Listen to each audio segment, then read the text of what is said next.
What's up mga ka-greeners? Welcome sa fish pan ni Pinsan. Yes, nandito tayo sa fish pan ng pinsan ng aking asawa. Dahil tayo ang natasan na magpakain sa kaniyang mga alagang isda ng mga tilapia at hito. Makikita nyo mga ka-greeners na ang dami na nila. Ayan, ganito lang yung kalaki ang kaniyang fish pan. Pero, ayan, madaming isdang lumalangoy. Ang sarap ihawin, di ba? Pero hindi pwede dahil hindi yan sa atin. Nasa 1.5 months na nga pala itong mga ka-greeners. Pero kung kikiluhin daw ito, nasa 3 grams. O diba, malaki na.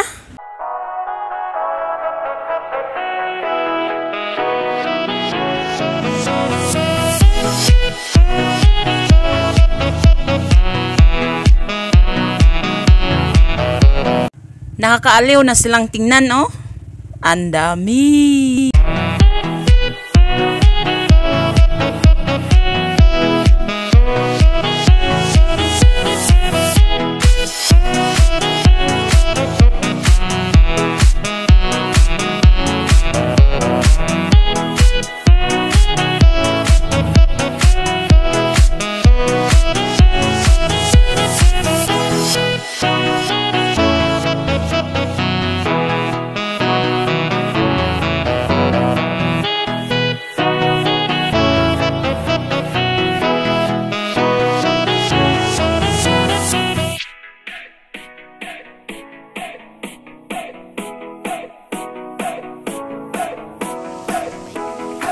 Tingnan nyo mga ka-greeners, may mga maliliit na isda yan, oh. Uy, ang cute. Mas lalong dadami pa sila dahil may mga bibis na isda.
May tanim din silang mga marigold flowers. Ayan, oh.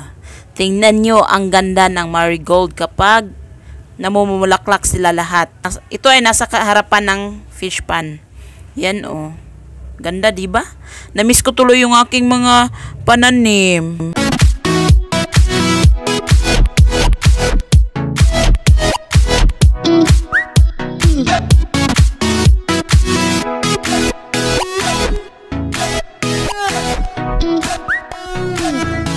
Dahil sa na-miss ko ang aking tanim, so ayan, nandito tayo para mag-replant or mag-transfer ng ating mga tomato, kinalabasa, white pop, yung mga natira nating ng mga seeds na naipunla mula kay Kuya Don. Kailangan natin itong i-transfer dahil, tingnan nyo naman, ang payatot. Kailangan niya talaga ng malalaking mapagtaniman. Kaya nag-mix tayo dito at nilagyan ko ng eggshells, crushed eggshells para mas maganda yung tubo ng ating tanim.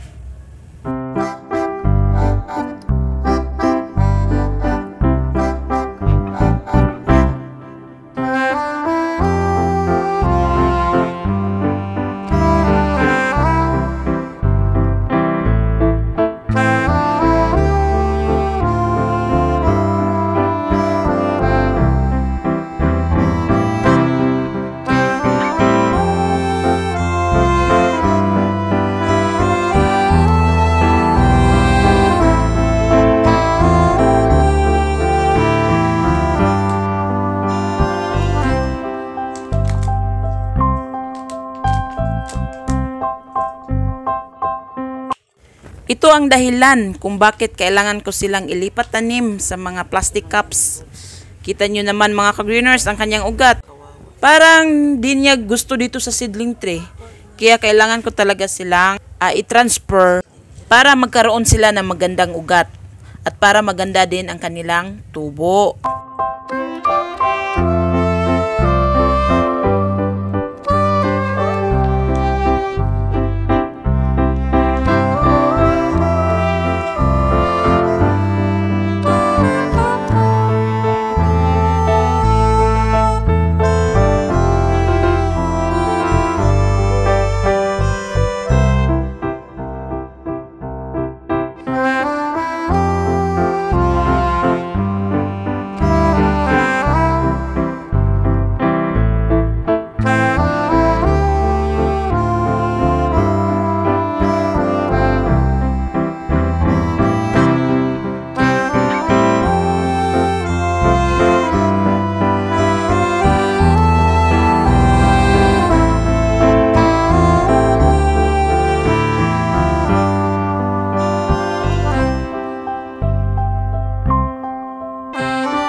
So ayan mga ka-greeners, sana ay tuloy-tuloy lang silang tumubo para may ma-update naman ako sa inyo gaya ng ating mga cauliflower. Ayan.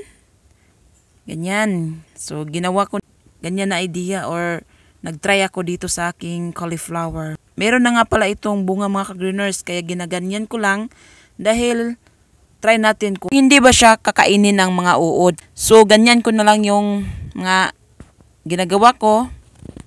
Malay nyo, baka mag-click yung idea natin.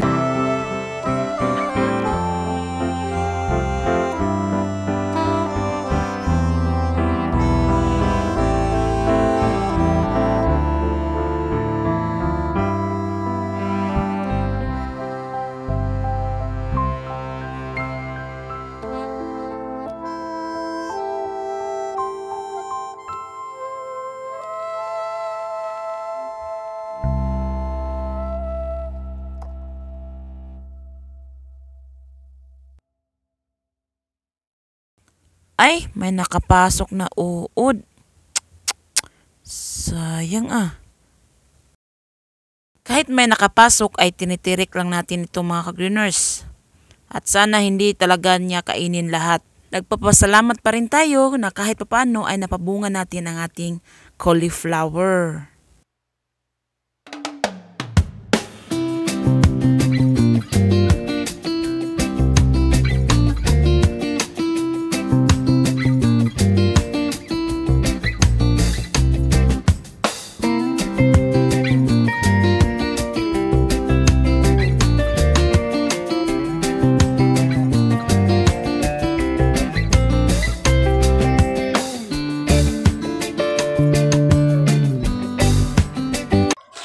Yung iba nasira sa manok.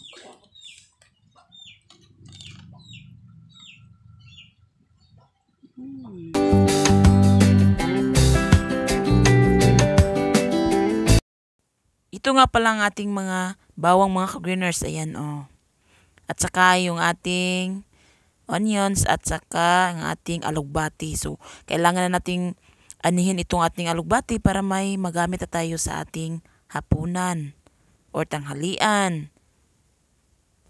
At sumubok nga pala ako ulit magtanim ng patatas. Sana ngayong taong ito, sana magiging perfect.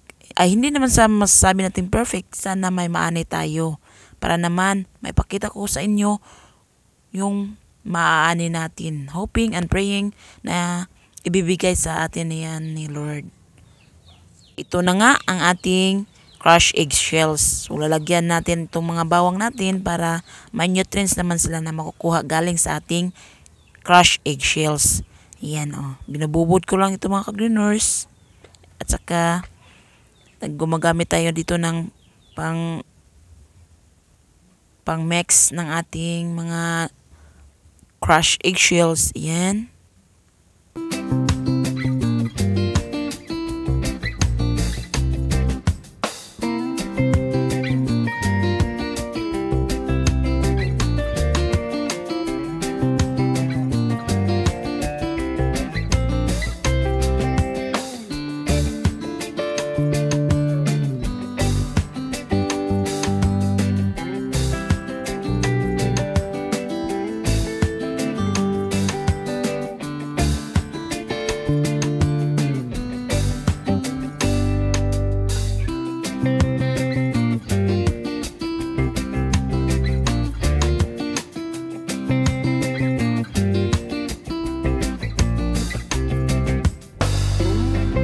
So ito na ang ating harvest. 'Di ba? May pangsahog na tayo. At saka nag-harvest din ako ng lettuce mga ka-greeners. So ayan yung mga na-harvest ko.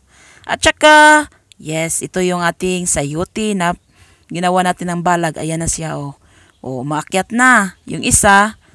Yes, umaakyat na yung isa.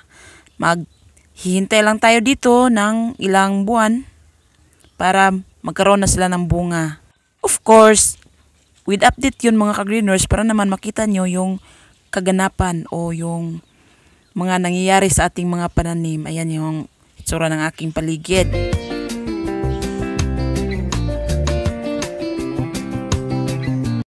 Yehey! Ito na ang ating pipino. Pagapang na siya. At yes, maghihintay naman tayo ng ilang buwan para sa kanyang pamumunga. Ayan, so sana nagustuhan niyo ang video na ito at sana huwag kalimutang mag-like, share, at of course, please hit the notification bell para magiging updated kayo sa mga bagong videos na i-upload ko. Thank you for watching, God bless, and bye-bye!